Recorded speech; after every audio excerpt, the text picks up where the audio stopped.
भागवत गीता अध्याय 2 गीता का सार। दोस्तों, गीता के दूसरे अध्याय से हमें इमोशनल स्टेबिलिटी, आत्मा, मृत्यु, पुनर्जन्म, डिसीजन मेकिंग के बारे में सीखने को मिलता है और गुस्से का सबसे बड़ा रीजन और उसका सॉल्यूशन क्या है, कैसे आप किसी भी कंडीशन में खुश रह सकते हो और मेहनत कैसे करते हैं, यह भी आपको सीखने को मिलेगा। जब अर्जुन ने युद्ध करने से मना कर दिया तब सारथी श्री कृष्ण ने अर्जुन से कहा कि अर्जुन, ये तुम्हें अचानक से क्या हो गया? जिस तरह की कमजोर बातें तुम बोल रहे हो वो तुम जैसे महान योद्धा के मुंह से बिल्कुल अच्छी नहीं लगती। इसलिए अपने इस मन की कमजोरी को छोड़कर युद्ध के लिए वापस खड़े हो जाओ। अर्जुन बोले कि मैं किस तरह से अपने ही गुरुजी द्रोणाचार्य और दादाजी भीष्म पितामह को मारने के लिए अपना धनुष चला सकता हूं, क्योंकि ये तो मेरे लिए हमेशा से ही भगवान की तरह रहे हैं। इस युद्ध को करने से अच्छा है कि मैं भिखारी बन जाऊं, क्योंकि अपनों को ही मारूंगा तो जीत में भी मेरी हार ही है। मैं सही और गलत को नहीं समझ पा रहा, इसलिए मेरा मार्गदर्शन करो कृष्ण। श्री कृष्ण मुस्कुराकर अर्जुन को देखने लगे। भले कोई इंसान उनसे कुछ मांगे और वो दे ही ना, ऐसा भी कभी हो सकता है क्या? यहीं से शुरू होता है भागवत गीता का वो ज्ञान जो आपको भी अर्जुन बनकर ध्यान से सुनना और समझना चाहिए। श्री कृष्ण बोले कि अर्जुन, ये तुझे अचानक से क्या हो गया? तुझ जैसे इंसान को किसी दूसरे की मृत्यु को लेकर नहीं डरना चाहिए। और वैसे भी तुझे क्या लग रहा है, ये लोग तेरे मारने से मर जाएंगे और तू ही इनको मारेगा? इन सब लोगों का और तुम्हारा भी पिछला जन्म भी था और अगला जन्म भी होगा। इसलिए जैसा तुम सोचकर दुखी हो रहे हो वह ज्ञान तुम्हारा अधूरा है। और रही बात इनकी मृत्यु का तुझे पाप लगने की, तो ये समझ ले, इनको मारने वाला तू नहीं बल्कि मैं हूं। तू तो इनकी मौत का सिर्फ एक कारण है और ये लोग मरने के बाद भी मेरे ही पास आएंगे, क्योंकि ये लोग शरीर नहीं है बल्कि आत्मा है और आत्मा को किसी भी तरह से नष्ट नहीं किया जा सकता। आत्मा तो अगले जन्म के लिए इस शरीर को उसी तरह से छोड़ देती है जिस प्रकार से तुम अपने पुराने कपड़े बदलकर नए पहनते हो। हे अर्जुन, जन्म देने वाला और मारने वाला मैं ही हूं। और ये बता, क्या तू किसी मरे हुए इंसान को जिंदा कर सकता है? अगर तू मरे हुए को जीवन नहीं दे सकता तो जीवित को भी नहीं मार सकता, क्योंकि जीवन देने वाला भी मैं हूं और मारने वाला भी मैं हूं, और इनकी मौत मैंने तेरे ही हाथों लिखी है। और अर्जुन, अगर तुझे ऐसा लगता है कि आत्मा भी मरती है तो ये जान ले कि आत्मा जैसे जन्म लेकर मरती है वैसे ही मरने के बाद प्रकृति का चक्र पूरा करने के लिए उसको फिर से जन्म लेना पड़ेगा। इस प्रकार से भी आत्मा नष्ट नहीं हुई। और जब प्रकृति ऐसे ही चलती है तो भला तू इसका जिम्मेदार कैसे हुआ? अर्जुन, जिस क्षत्रिय को जीवन में युद्ध करने का अवसर प्राप्त होता है वो ना केवल भाग्यशाली है बल्कि उसका तो धर्म और कर्म ही युद्ध करना है। और अगर तूने ये युद्ध नहीं किया तो इसका मतलब यह होगा कि तूने अपना धर्म और कर्म अच्छी तरह से नहीं निभाया और इसलिए तेरे नाम के साथ कलंक जुड़ जाएगा। और तेरे जैसे अर्जुन के लिए तो कलंक उसकी मौत से भी बड़ा है। जो लोग तुझे बहुत सम्मान दिया करते थे वही लोग तेरी बहुत बुराइयां करेंगे, तेरी वीरता पर सवाल उठाएंगे। इसलिए अर्जुन, तू सुख दुख, हार जीत और फायदे नुकसान को छोड़कर अपने विचारों को स्थिर कर और युद्ध के लिए धनुष उठा, जिससे या तो तू युद्ध में मारा जाकर मेरी ही शरण में आएगा या फिर विजेता बनकर धरती पर ही सुख भोगेगा। हे अर्जुन, तुमने आज तक जितना भी सीखा है वो मेरे इस ज्ञान के आगे बहुत छोटा है। तुम काम करने के पहले ही उसके परिणाम के बारे में सोच लेते हो, जबकि तुम्हें यह जान लेना चाहिए कि फल देने वाला मैं हूं और कर्म करने वाले हो तुम। तुम अपना काम करो, मैं अवश्य अपना काम करूंगा। इस बात पर अर्जुन ने श्री कृष्ण से सवाल किया कि आपने मुझे अपने विचारों को स्थिर यानी कि अपने इमोशंस और थॉट को कंट्रोल करने को कहा है, तो यह मैं कैसे करूं? इस पर श्री कृष्ण बोले कि जो व्यक्ति अपने मन की सभी इच्छाओं और अपने सभी कर्मों के फल के बारे में सोचना बंद कर देता है वही स्थिर बुद्धि कहलाता है।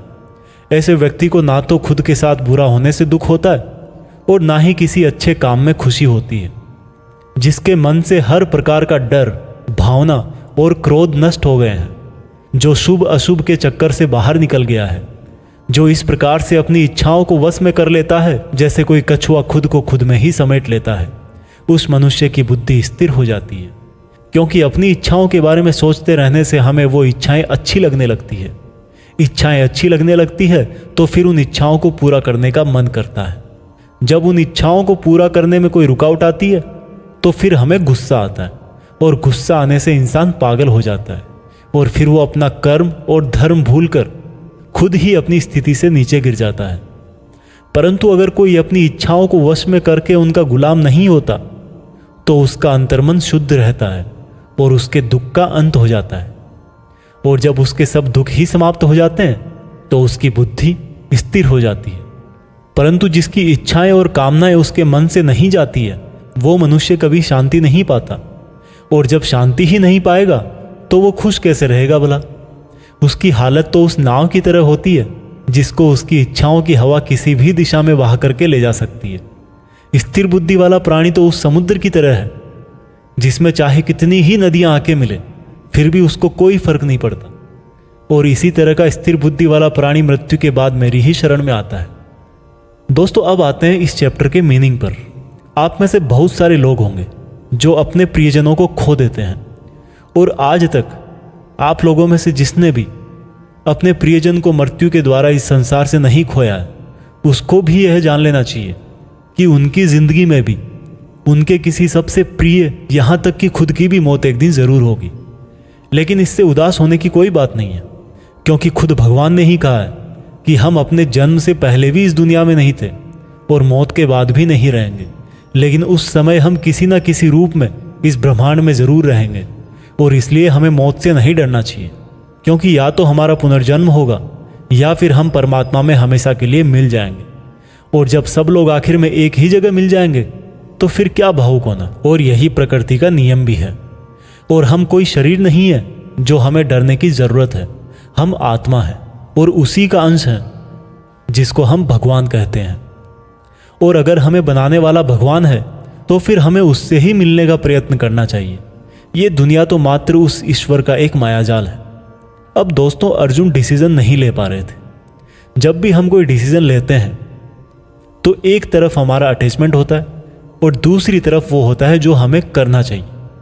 और इसी मोह के चक्कर में हम वो नहीं कर पाते जो हमारा रियल काम होता है और जो हमें लाइफ में सफलता के रास्ते पर आगे ले जाता है। उदाहरण के लिए, अगर आपको घर से दूर पढ़ाई करने के लिए या सपने पूरे करने के लिए घर से दूर जाना पड़ रहा है तो आपको अपने परिवार का मोह छोड़ना पड़ेगा।